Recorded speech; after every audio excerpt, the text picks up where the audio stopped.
UP के झांसी में धीरे धीरे कोरोना अपने पांव पसार रहा है। झांसी में कोरोना से पहली मौत भी हो गई है। झांसी में हॉटस्पॉट एरिया सैयर गेट के रहने वाले माधव घोष नाम के 63 वर्षीय वृद्ध की कोरोना वायरस की चपेट में आने से मौत हो गई है। उनका सैंपल कल ही जांच के लिए भेजा गया था, जिसमें वे पॉजिटिव पाए गए थे।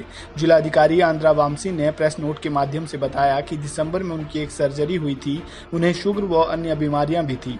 लगभग 6 माह से वह बिस्तर पर थे। बीती रात उन्हें सांस लेने में भी तकलीफ हो रही थी, जिसके कारण उन्हें मेडिकल कॉलेज लाया गया, जहां उपचार के दौरान उन्होंने दम तोड़ लिया। फिलहाल झांसी में कोरोना के अब तक 14 मामले सामने आ चुके हैं। कोरोना वायरस के संकट की वजह से देश में लॉकडाउन 3.0 में कुछ छूट दी गई है। लॉकडाउन 3.0 में थोड़ी ढील मिलते ही मंडियों में जनसैलाब उमड़ पड़ा। यूपी के फर्रुखाबाद के थाना कमालगंज क्षेत्र की मंडी में हजारों की तादाद में भीड़ उमड़ी। इस दौरान ना तो सोशल डिस्टेंसिंग का पालन किया गया और ना ही मंडी में मौजूद किसी शख्स ने मास्क पहना था। इसके अलावा वहां मौजूद पुलिस महकमा भी चाय की चुस्की लगाने में मस्त था। कोरोना वायरस लॉकडाउन के बीच देश में फंसे पाकिस्तानी नागरिकों को भारत सरकार ने बड़ी राहत दी है। भारत सरकार ने पाकिस्तान के 193 नागरिकों को बाघा बॉर्डर के जरिए अपने देश वापस लौटने की इजाजत दे दी है। पाकिस्तान के अनुरोध पर भारत ने यह कदम उठाया है। पाकिस्तानी नागरिक बाघा बॉर्डर के रास्ते अपने देश वापस जाएंगे। लॉकडाउन के कारण बाघा बॉर्डर की सीमा बंद हो गई है। पाकिस्तानी नागरिक लॉकडाउन और बाघा सीमा बंद होने की वजह से भारत के अलग अलग हिस्सों में फंसे हैं। हम 2.5 मंथ यहाँ रहे। हमारा वीज़ा 45 डेज का था। उसी बीच लॉकडाउन हो गया। हम सुन रहे थे कि बॉर्डर सील होने वाला है, तो हम करा रहे थे टिकट, लेकिन 20 को बॉर्डर सील हो गया। 24 को जाने वाले थे, 24 मार्च को जाने वाले थे, लेकिन 20 को बॉर्डर ही सील हो गया, तो वीज़ा बढ़ाना पड़ा। 2.5 मंथ हम यहाँ रहे हैं। अब अपने गाँव वापसी जा रहे हैं, मुल्क वापसी जा रहे हैं। बस यही है कि अच्छे से पहुँच जाएँ अपने गाँव से। पंजाब के जिला लुधियाना में कोरोना को लेकर लगातार टेस्ट किए जा रहे हैं। जिले में अब तक 3253 सैंपल लिए जा चुके हैं, जिनमें से लुधियाना में कोरोना वायरस के 110 पॉजिटिव केस हैं, जिनमें से 8 मरीज ठीक होकर अपने घर चले गए हैं और कोरोना वायरस की वजह से 5 लोगों की मौत भी हो चुकी है। और लुधियाना में अब कोरोना के 97 एक्टिव केस है। लुधियाना के डिप्टी कमिश्नर ने इस संबंध में जानकारी दी। साथ ही प्रवासी मजदूरों को लेकर उन्होंने कहा कि प्रवासी मजदूरों को वापस भेजने के लिए लगातार नोडल अफसरों की तरफ से संबंधित राज्यों से बातचीत की जा रही है। ਅੱਜ ਮਿਤੀ 4 ਮਈ 2020 ਤੱਕ ਜ਼ਿਲ੍ਹਾ ਲੁਧਿਆਣਾ ਵਿੱਚ ਜਿੰਨੇ ਵੀ ਸੈਂਪਲ ਅਸੀਂ ਕਲੈਕਟ ਕੀਤੇ ਹਨ, ਤਕਰੀਬਨ 3253 ਸੈਂਪਲ ਜਿਹੜੇ ਹੈਗੇ ਇਕੱਠੇ ਕੀਤੇ ਨੇ। ਹੁਣ ਤੱਕ ਉਹਦੇ ਵਿੱਚੋਂ ਜ਼ਿਲ੍ਹਾ ਲੁਧਿਆਣਾ ਨਾਲ ਸੰਬੰਧਿਤ 110 ਕੇਸਿਸ ਜਿਹੜੇ ਹੈਗੇ ਉਹ ਪੋਜ਼ਿਟਿਵ ਪਾਏ ਗਏ ਨੇ। 18 ਕੇਸਿਸ ਜਿਹੜੇ ਹੈਗੇ ਉਹ ਬਾਹਰਲੇ ਜ਼ਿਲ੍ਹਿਆਂ ਦੇ ਹੈਗੇ ਜਿਹੜੇ ਕਿ ਇੱਥੇ ਪੋਜ਼ਿਟਿਵ ਪਾਏ ਗਏ ਨੇ। ਕੁੱਲ ਮਿਲਾ ਕੇ 128 ਕੇਸ ਜਿਹੜੇ ਹੈਗੇ ਹੁਣ ਤੱਕ लुधियाना विच पॉजिटिव पाए जा चुके हैं, लेकिन 110 जोड़े हैं वो लुधियाना डिस्ट्रिक्ट नाल बिलोंग करते हैं। पंजाब के अमृतसर में गरीब परिवारों ने सरकार के खिलाफ नारेबाजी की। अमृतसर के वेरका में उस समय माहौल तनावपूर्ण हो गया जब वेरका के लोग कर्फ्यू में राशन न मिलने की वजह से शांतिपूर्वक नवजोत सिंह सिद्धू और पार्षद के खिलाफ प्रदर्शन कर रहे थे। तभी स्थानीय पार्षद का पति अपने साथियों के साथ वहां आया और उन पर हमला कर दिया। प्रदर्शनकारियों में अकाली दल के लोग भी शामिल थे। प्रदर्शनकारियों के मुताबिक वह राशन न मिलने के कारण प्रदर्शन कर रहे थे। इस दौरान वो सोशल डिस्टेंसिंग का भी पालन कर रहे थे। ਅੱਜ ਸਾਡੇ ਵੇਰਕੇ ਦੇ ਵਿੱਚ ਕਾਫੀ ਲੰਬੇ ਸਮੇਂ ਤੋਂ ਨਾ ਕੋਈ ਪਰਿਵਾਰਾਂ ਨੂੰ ਰਾਸ਼ਨ ਨਹੀਂ ਸੀ ਪਹੁੰਚ ਰਿਹਾ। ਉਸ ਦੇ ਵਿੱਚ ਟਿੰਕੂ ਵੇਰਕਾ ਜੀ ਨੇ ਉਹਨਾਂ ਨੇ ਆਵਾਜ਼ ਉਠਾਈ ਸੀ। ਅੱਜ ਤੋਂ 5-6 ਦਿਨ ਪਹਿਲਾਂ ਵੀ ਉਹਨਾਂ ਨੇ ਇੱਕ ਵੀਡੀਓ ਬਣਾ ਕੇ ਤੇ ਸੋਸ਼ਲ ਮੀਡੀਆ ਤੇ ਪਾਈ ਸੀ। ਠੀਕ ਹੈ, ਉਹਨਾਂ ਨੇ ਕਿਹਾ ਸੀ ਵੀ ਜੇਕਰ ਸਾਨੂੰ ਰਾਸ਼ਨ ਗਰੀਬ ਪਰਿਵਾਰਾਂ ਨੂੰ ਨਹੀਂ ਪਹੁੰਚਦਾ ਤਾਂ ਅਸੀਂ ਫਿਰ ਇਹ ਗਰੀਬ ਪਰਿਵਾਰ ਸੜਕਾਂ ਤੇ ਆਉਣ ਲਈ ਮਜਬੂਰ ਹੋ ਜਾਣਗੇ। ਤੇ ਅੱਜ ਉਹ ਪਰਿਵਾਰ ਮਜਬੂਰ ਹੋ ਗਏ ਸੜਕਾਂ ਤੇ ਆਉਣ ਲਈ। ਉਹਨਾਂ ਨੇ ਸੜਕਾਂ ਤੇ ਆ ਕੇ ਆਪਣਾ ਮਤਲਬ ਸੋਸ਼ਲ ਡਿਸਟੈਂਸਿੰਗ ਦਾ ਖਾਸ ਧਿਆਨ ਰੱਖਿਆ ਗਿਆ। अपना ਵੱਧ ਤੋਂ ਵੱਧ ਫਾਸਲਾ ਪਾ ਕੇ ਇੱਕ ਦੂਜੇ ਨਾਲ ਬੈਠੇ ਗਏ। ਪ੍ਰੋਪਰ ਉਹਨਾਂ ਦੀ ਸੈਨੀਟਾਈਜ਼ ਕਰਾਇਆ ਗਿਆ। ਪ੍ਰਸ਼ਾਸਨ ਦੀਆਂ ਹਦਾਇਤਾਂ ਨੂੰ ਧਿਆਨ 'ਚ ਰੱਖਦਿਆਂ ਸਾਰਾ ਕੰਮ ਕੀਤਾ ਗਿਆ, ਲੇਕਿਨ ਸਾਡੇ ਕੌਂਸਲਰ ਸਾਹਿਬ ਨੇ ਆ ਕੇ ਟਿੰਕੂ ਦੇ ਉੱਤੇ ਹਮਲਾ ਕਰ ਦਿੱਤਾ। ਫਿਰ ਸਵੇਰੇ ਵੀ ਭਾਈ ਮੇਰੀ ਉਹਨਾਂ ਨਾਲ ਗੱਲ ਹੋਈ। ਮੈਂ ਕਿਹਾ ਮੇਰੀ ਗੱਲ ਸੁਣ ਵੀ ਕਿੰਨਾਂ ਨੂੰ ਆਟਾ ਨਹੀਂ ਮਿਲਿਆ।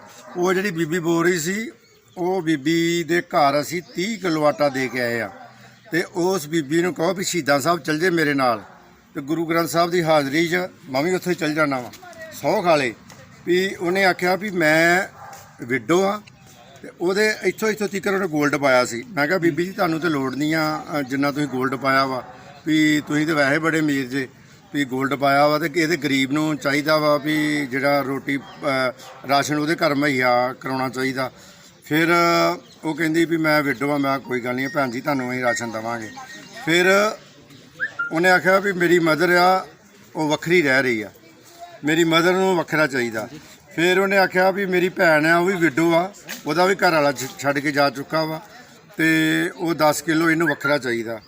ਮੈਂ ਕਿਹਾ ਭੈਣ ਜੀ ਤੁਸੀਂ ਕੋਸ਼ਿਸ਼ ਕਰੋ ਕਿ 20 ਕਿਲੋ ਲੈ ਲਓ ਤੇ ਆਪਣਾ ਇਹ ਹੋਰ ਕਿਸੇ ਗਰੀਬ ਦੇ ਮੂੰਹ 'ਚ ਪੈ ਜਾਊਗਾ ਤੇ ਉਹਦਾ ਭਲਾ ਹੋ ਜਾਊਗਾ। सीएम योगी यूपी में बदमाशों पर लगाम लगाने की चाहे लाख कोशिश कर लें, लेकिन उन पर लगाम लगाने में प्रदेश सरकार अब तक असफल रही है। ताजा मामला संभल के बनियाठेड़ क्षेत्र का है, जहां सोमवार की देर रात पुलिस और बदमाशों के बीच मुठभेड़ हो गई। पुलिस ने सूचना मिलने पर बदमाशों का घेराव किया, जिसमें एक बदमाश ने पुलिस की टीम पर फायरिंग भी शुरू की। पुलिस ने भी गोली का जवाब गोली से दिया और मुठभेड़ में पुलिस की गोली बदमाश को लगी, तो वहीं पुलिस का एक जवान भी घायल हुआ है। पुलिस ने घायल बदमाश को गिरफ्तार कर जिला अस्पताल में इलाज के लिए भर्ती कराया है। पकड़े गए बदमाश पर आधा दर्जन से भी ज्यादा मुकदमे दर्ज है। ये जनपद संभल में बनियाठेड़ थाना को सूचना मिली थी कि कुछ अपराधी इधर से निकल रहे हैं, तो उनकी घेराबंदी की गई थी, जिसमें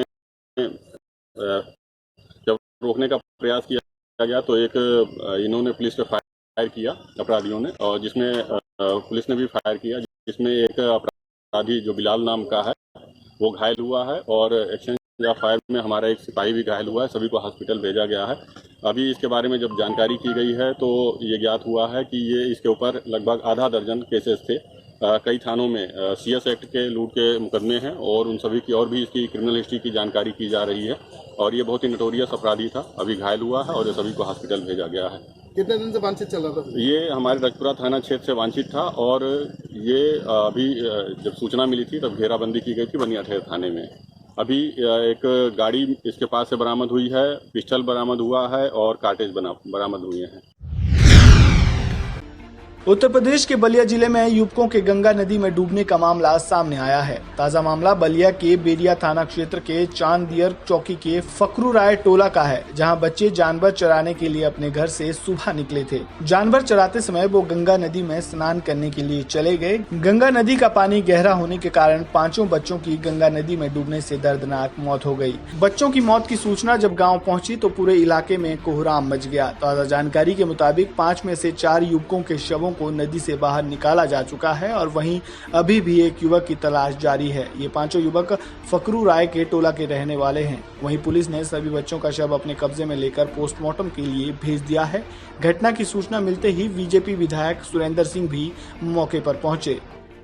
ये थाना बहरिया जनपद बलिया में ये पुलिस चौकी चांदियर के अंतर्गत फकरू राय का टोला गांव है, और ये गांव का किनारा है। ये जो घाघरा नदी जिसको सरयू जी भी कहते हैं, ये नदी यहाँ से बहती है। ये गांव के बच्चे यहाँ पर सुबह जानवर चराने के लिए आए थे। लगभग 8 बच्चे थे। ये उसके बाद जानवर चराते चराते ये नदी में नहाने के लिए उतर गए। संयोग से कहीं ज़्यादा गहराई थी, इनको अंदाज़ा नहीं लगा, तो कुछ बच्चे उसमें डूबने लगे। 3 बच्चे बच के गए। गांव में उन्होंने सूचना दी, फिर सब लोग आए, पुलिस को भी सूचना मिली, पुलिस भी आई। इस बीच दुर्भाग्य से 5 बच्चों की डूबने से मृत्यु हो गई है। 5 में से 4 डेड बॉडी रिकवर की जा चुकी है और 5वीं के लिए प्रयास जारी है। लॉकडाउन का असर अलग अलग क्षेत्रों में देखने को मिल रहा है, वहीं पारिवारिक जीवन पर भी इसका गहरा असर पड़ रहा है। दरअसल मामला यूपी के रामपुर के थाना क्षेत्र के विलासपुर से सामने आया है, जहां विलासपुर से उत्तराखंड को बारात प्रवेश नहीं कर पाई। वहीं गदरपुर के अंतर्राज्यीय सीमा पर पड़ने वाले गांव रतनपुरा में दुल्हन को प्रदेश की सरहद पर बुलाकर शादी करनी पड़ी। शादी के बाद दूल्हा के पास दुल्हन को उत्तर प्रदेश की सीमा में ले जाने की परमिशन ही नहीं थी, इसलिए मजबूरन दुल्हन को अपने मायके जाना पड़ा और दूल्हा अपनी नम आंखों से निराश होकर अपने घर बिलासपुर पहुंचा। यूपी के हाथरस में लॉकडाउन 3.0 के अंतर्गत जिले में जिला प्रशासन के आदेश पर हॉटस्पॉट चिन्हित किए गए हैं। हॉटस्पॉट इलाकों का पुलिस और प्रशासन के अधिकारियों ने निरीक्षण किया। हॉटस्पॉट वाले इलाकों में निरीक्षण के दौरान भारी पुलिस बल मौजूद रहा। इससे पहले जिला में 3 कोरोना वायरस पॉजिटिव मरीज मिलने के बाद शहर के तीनों जगहों को जिला प्रशासन ने सील कराया था। वहीं पुलिस और प्रशासन के अधिकारियों ने चिन्हित तीनों जगहों का निरीक्षण किया और हॉटस्पॉट वाले इलाकों में रहने वाले लोगों से अधिकारियों ने जिला प्रशासन के नियमों का पालन करने की अपील की। बिहार के भागलपुर में 3 दिन पहले 14 वर्षीय युवती के गंगा घाट पर स्नान के दौरान डूबने का मामला सामने आया था।